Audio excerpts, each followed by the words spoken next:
Hi guys, this is your girl Chi Chi on Get the Tea with the Chi. I wanted to come to you with a video today. How have you been? Well, I want to do a review today, actually a recap of the new show that I think is going to be a hit. If people can receive it well, I think it'll be a hit show. It's called Being Mary Jane. Now, Being Mary Jane comes to us from the producers or the executive producers of the show Girlfriends and The Game.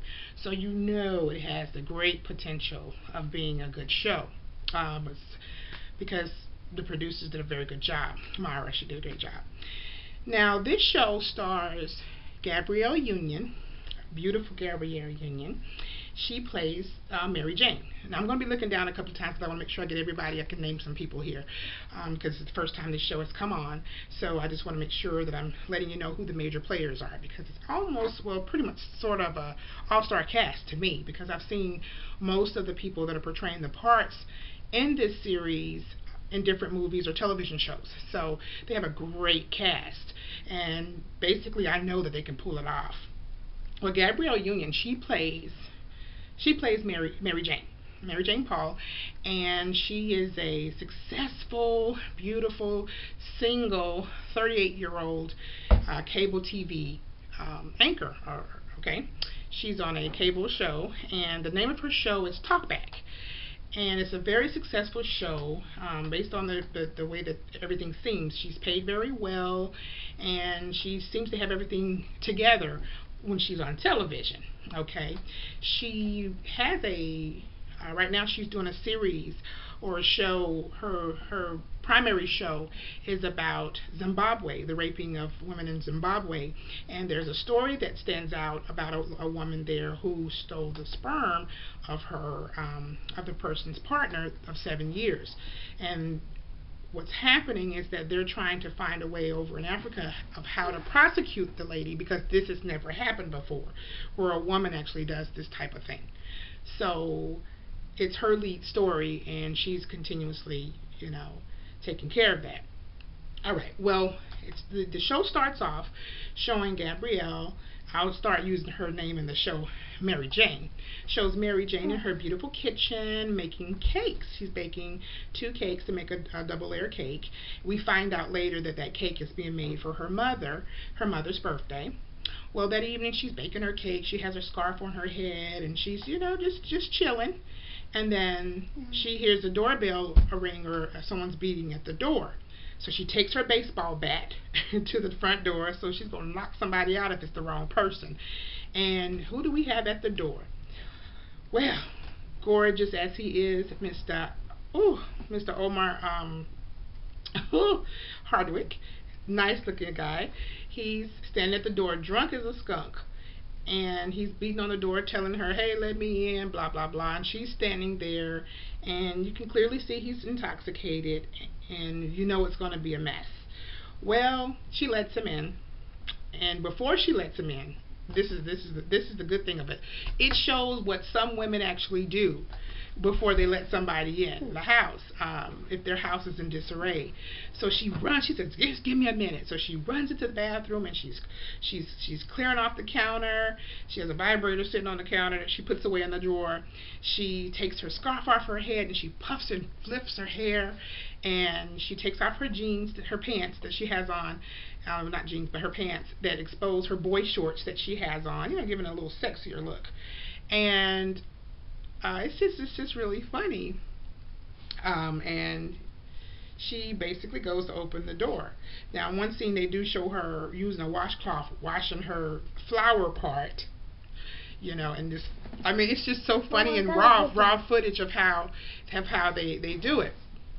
So she then goes into her room, and she pushes everything that's from under the bed. She has all these sticky notes around the house of like self-help quotes, Bible quotes and verses, and things, that trying to lift herself up, as most people would do when they have stickies in their house. So she pulls everything down and puts everything away, because she does not want this man to see the unorganized part of her, or the vulnerable part of her, the not so put together part of her, the insecure part of her. So after she's done all of that, she runs the door, she lets him in, and next thing you know, boom, boom, bop, boom, boom, boom. They're having mad, hot sex, just all over the place. So the next, I would say early in the morning, they awake, and she awakes, and she's looking at him while he's sleeping, and she's all happy and glowing, and she says, God, if he's mine, please give me a sign. So she's lying there, and a few brief seconds later, he kind of lays over her and throws up all over the place. So now to me, that's a sign, no, he's not yours, because that's trash. I mean, he's throwing up on you. It's a sign to get rid of him because he's the trash. But, you know, she goes ahead and helps clean him up and everything and washes him up. And so then he gets back into the bed or whatever. And so she goes through her house and she's picking up everything off the floor. And as she picks up all of his clothing, she steps on something and it hurts her foot. His wedding ring that he has removed. Wow. So the next scene, you see her spraying him down outside with the water hose. Get the hell out of my house. Leave. You know, blah, blah, blah, blah, blah. You're hiding a wife and blah, blah, blah, blah, blah. So it's obvious he never told her he was married. Either he never told her he was married or she thought his marriage was over. One of the two. It's not clear yet. I guess going forward, I know going forward they're going to show us exactly where they are and where the relationship stands. But based on this first episode, it appears that she either knew he was married and thought it was over with him and his wife, or she didn't know he was married and he was hiding it. So she sprays him down and says, hey, there's a tree down the street, wrap yourself around it. He's like, I can't drive, I'm drunk, I don't care, blah, blah, blah. So she gets dressed and everything, and she's rushing.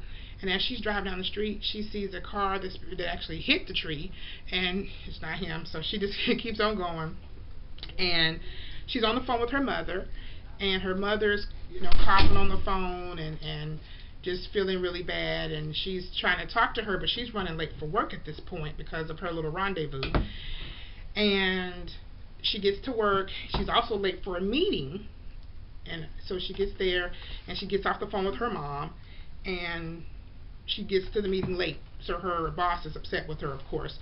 But then this introduces the character played by Lisa Vidal, which is her character. Kara is her producer, her friend, and she tries to get her to pitch a news story for her about black women or minority women in society, on how they're invisible because of their skin color, or just the different challenges that minority women have because of their color.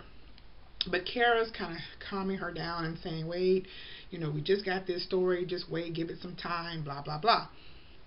So then, as she's talking to her, it brings back in another character. It shows later her mom calls her back on the phone, because before she went into the meeting, Mary Jane had to get off the phone with her mom, and her mom's coughing and just feeling sick, and so she asked her mom had she had her medication. So Mary Jane gets upset, and on a three-way call, she calls her brother Patrick. Now her brother Patrick, her big brother Patrick, he's played by Richard Brooks, and he's downstairs at the house where her mother is, eating some food, lying on the sofa watching television. So she calls him and says, hey, you know, you need to take mom her medicine and stuff upstairs. And he's like, oh, mom already has her medicine. And her mom's like, no, I don't.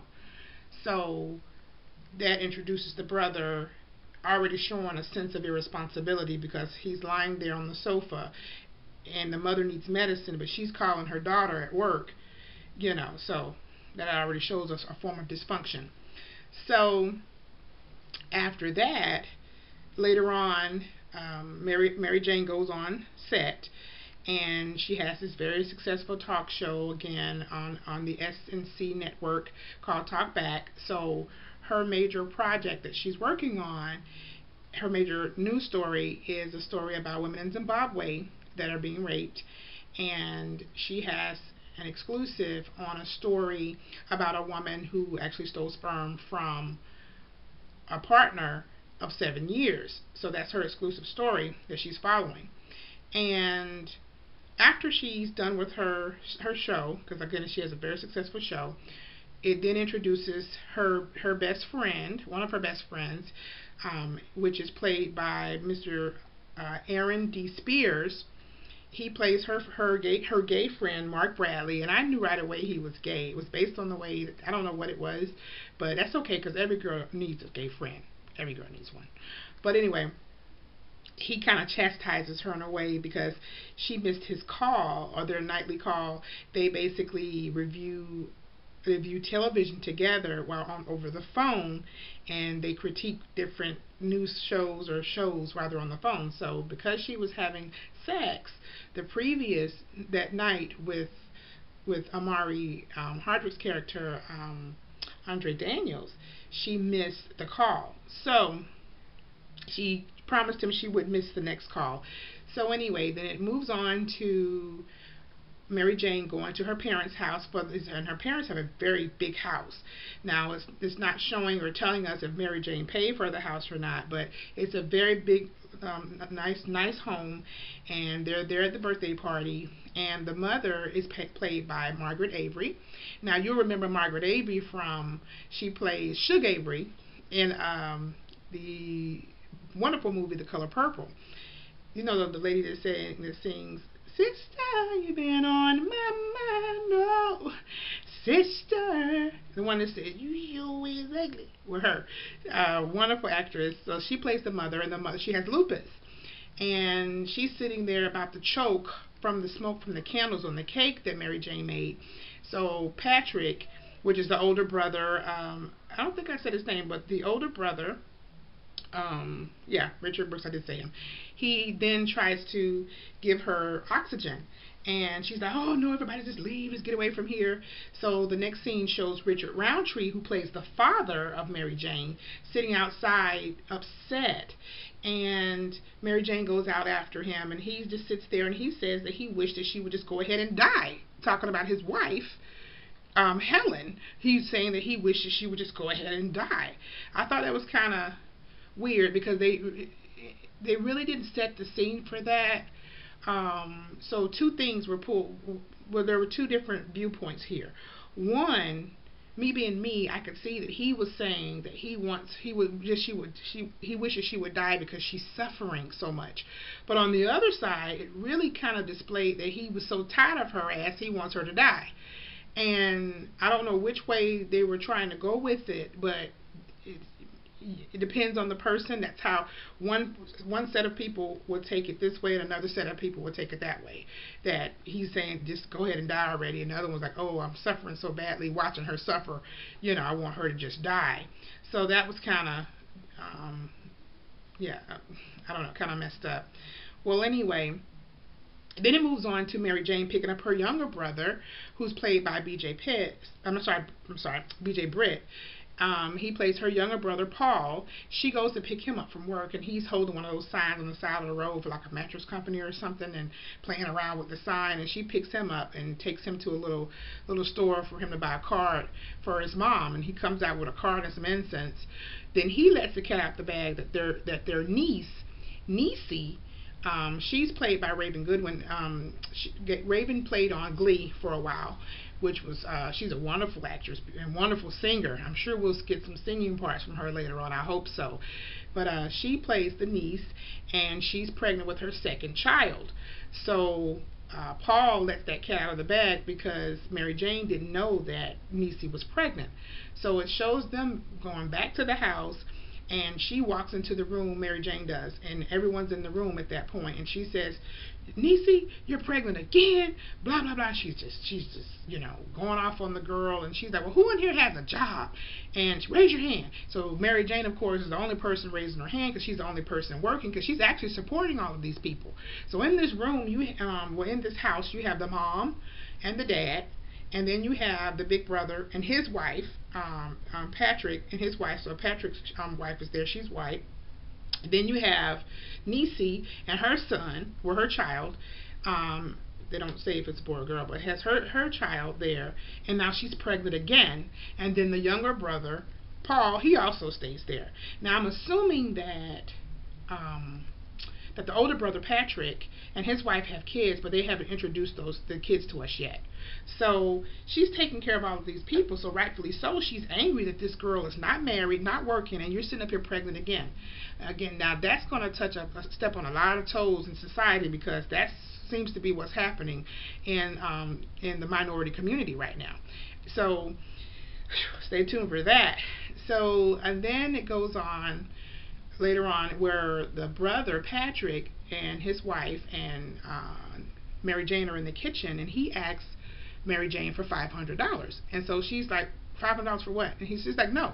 So he wouldn't explain to her why he needed the $500. So of course she just, kind of like, no, I'm not going to give you $500. No, don't ask me for money. So later it picks back up where it shows one evening Kara and Mary Jane were supposed to go out, but Kara called and canceled because her ex-husband was coming over or what have you. So she was kind of excited, hoping that maybe they would get back together. And so Mary Jane went to a shoe store. Now our girl Tiki Sumter's there. Tiki from Tyler Perry's Half or Half Nots was there. She's a shoe salesperson, and I don't catch her name in that, but she's the character there.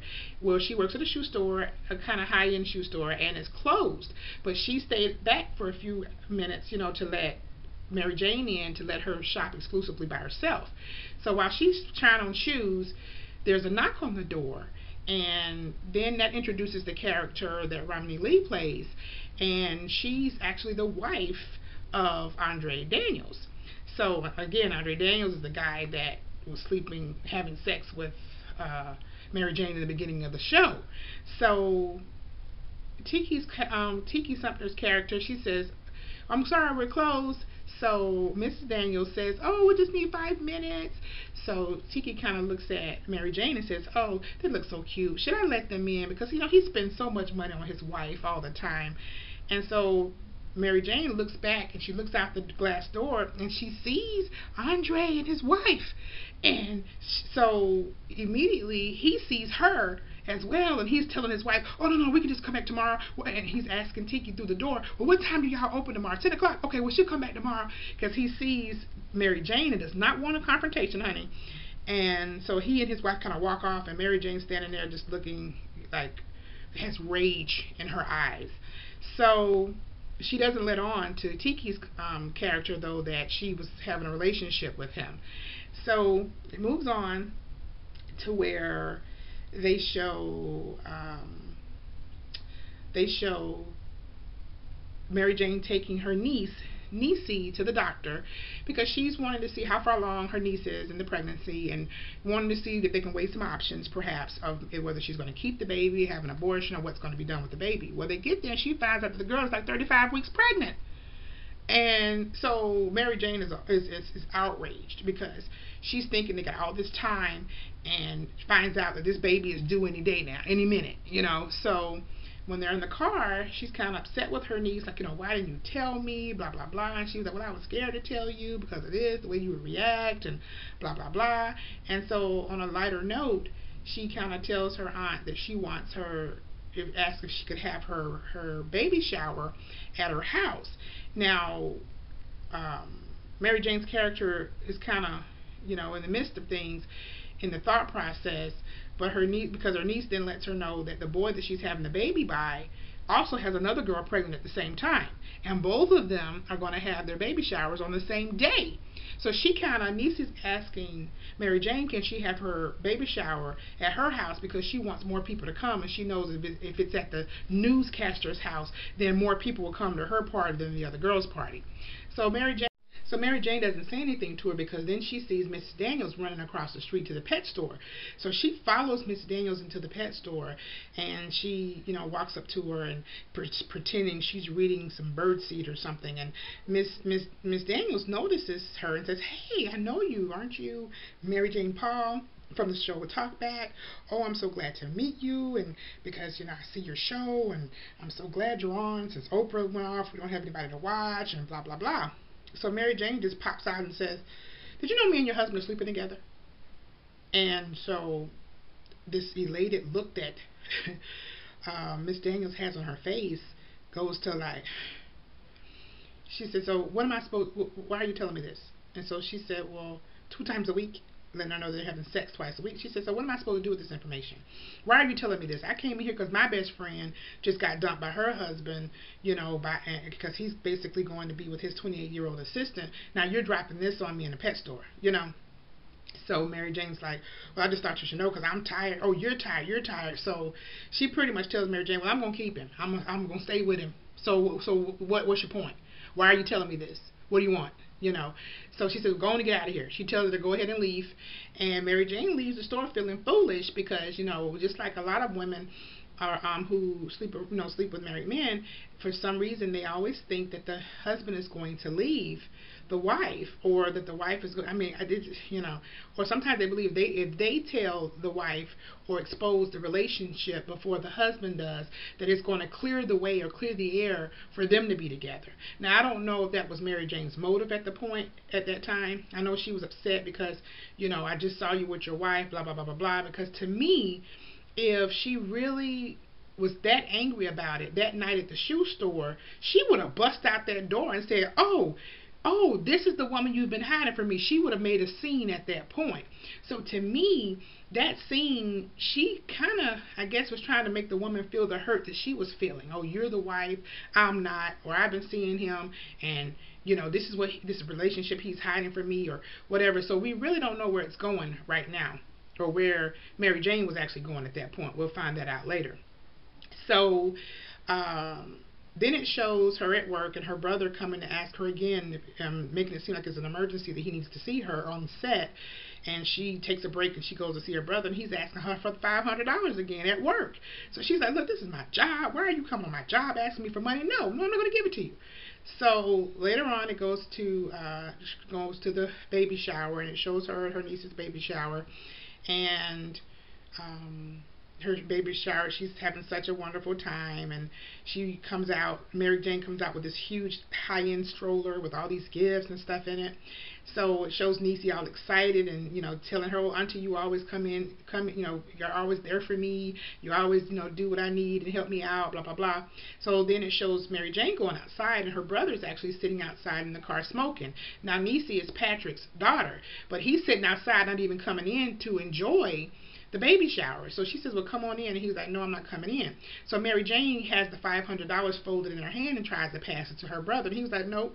He said, what? She said, well, here's the $500 that you asked me for.